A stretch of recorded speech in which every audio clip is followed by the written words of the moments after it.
नवरात्र और दशहरे में वाराणसी जोन की पुलिस एक्टिव मोड में है। किसी तरह की कोई समस्या न हो, इसको लेकर सादे वर्दी में और वर्दी में पुलिसकर्मी लगातार चक्रमण करते रहेंगे। इसके साथ ही तमाम व्यवस्थाएं कर दी गई हैं ताकि कहीं भी किसी तरह की कोई दुर्व्यवस्था न फैले। भारत एक्सप्रेस से बातचीत में एडीजी जोन पीयूष मौर्य ने बताया कि लगातार लोगों से मीटिंग चल रही है, तमाम जिलों के कप्तानों से बातचीत हुई है ताकि कहीं किसी तरह की अव्यवस्था ना फैले। इसके साथ ही चाहे वो विद्युत विभाग हो या फिर अग्निशमन विभाग, इन दोनों विभागों से भी समन्वय बैठाया गया है और ये निर्देश दिए गए हैं कि किसी भी तरह की कोई समस्या ना हो और अगर कहीं आग की घटना होती है तो हर जगह पर सीसीटीवी कैमरे लगाए जाएं और त्वरित वहां अग्निशमन की टीम पहुंचे। इसके साथ साथ तमाम जगहों पर मेले का आयोजन भी होता है और ऐसे में तमाम सोहदे भी वहां पहुंचते हैं। उनके इलाज का भी बाकायदे व्यवस्था कर दिया गया है। अगर इस तरह के असामाजिक तत्व मिलते हैं तो उनके ऊपर भी तमाम कार्रवाइयां की जाएंगी। जो शासन के विरुद्ध जाएगा उसके ऊपर कार्रवाई की जाएगी। और इसके साथ ही उन्होंने कहा कि हम लोगों से भी अपील करते हैं कि ऐसे लोगों की सूचना जो असामाजिक तत्व हों उनको पुलिस को दे ताकि पुलिस उन पर कार्रवाई कर सके। वाराणसी जोन के सभी जनपदों में जैसे आजमगढ़, बलिया, मऊ, गाजीपुर, जौनपुर, चंदौली, मिर्जापुर, सोनभद्र, भदोही सभी जनपदों में पुलिस के पर्याप्त बंदोबस्त किए गए हैं।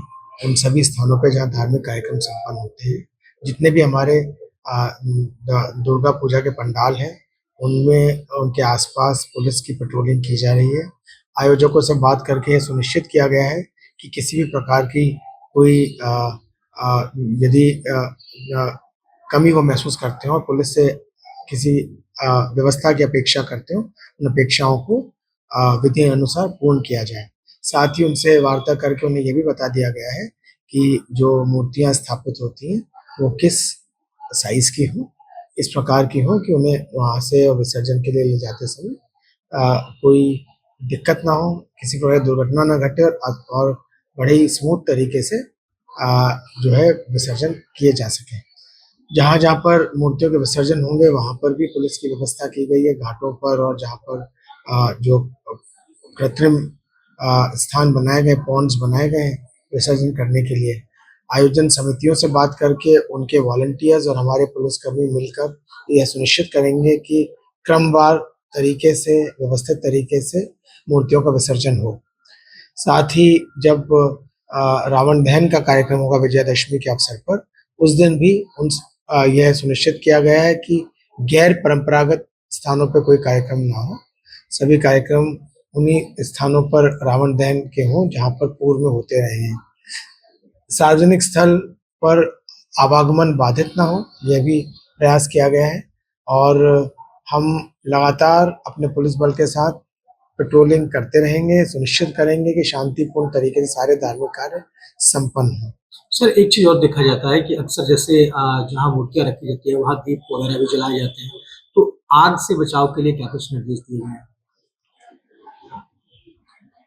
अग्निशमन विभाग द्वारा, बिजली विभाग द्वारा और पुलिस द्वारा अग्नि से बचाव के संबंध में विशेष तौर पर प्रत्येक मीटिंग में आयोजन समितियों के साथ वार्ता की गई है। उन्हें सारे डूज एंड डोंट्स के बारे में बताया गया है और यह भी सुनिश्चित किया गया कि सीसीटीवी कैमरे इस प्रकार से लगे कि हर जगह की व्यवस्था को अब मॉनिटर किया जा सके और कोई भी इनफ्लेमेबल मटेरियल का इस्तेमाल ना हो, जो जल जाता है तुरंत जल जाता है उसका इस्तेमाल ना हो और जो प्रिवेंशन के लिए जो कुछ भी आयोजकों के स्तर से किया जा सकता है और जो कुछ प्रशासन के स्तर से किया जा सकता है वो सभी कार्य किए गए हैं। जहाँ कहीं लटके हुए तार थे, जहाँ नीचे तार है और नीचे से सड़क पर से किसी प्रकार के मूर्तियों को विसर्जन के लिए ले जाया जाना है, तो यह सुनिश्चित किया गया है कि तारों की हाइट उतनी हो कि मूर्ति की हाइट उतनी हो कि तारों से वो ना प्रभावित हो। 12 फुट से ज़्यादा ना रखें, यही सभी को निर्देश दिया गया है। साथ ही लाउड स्पीकर्स के बारे में भी हमने पुनः अपने निर्देश जारी किए गए हैं कि लाउड स्पीकर को शासन द्वारा निर्धारित जो सीमाएं हैं, डेसिबल लेवल जो है उससे ज़्यादा ना तेज बजाया जाए। साथ ही जहाँ जहाँ धार्मिक कार्यक्रम संपन्न होते हैं उन परिसरों में इस प्रकार से लाउडस्पीकर लगे कि आवाज जो है वो अनावश्यक स्कूली बच्चों को, अन्य लोगों को जो कि कार्यक्रम संबंधित ना है, उन्हें परेशान ना करे। मैं अपेक्षा करता हूँ आप सभी के माध्यम से कि लोग इस बात को समझेंगे, चाहे किसी भी धर्म के हों।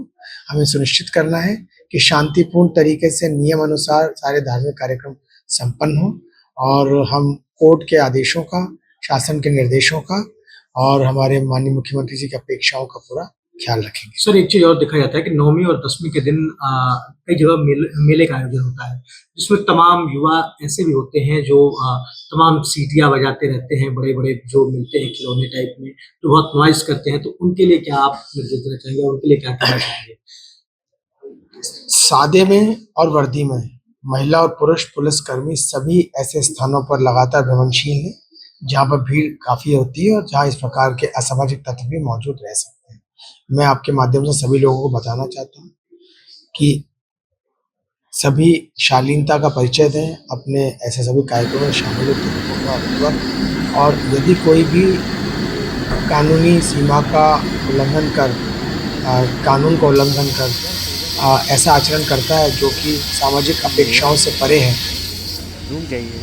तो पुलिस उनके विरुद्ध प्रतिकूल कानूनी कार्रवाई करने में बाध्य होगी।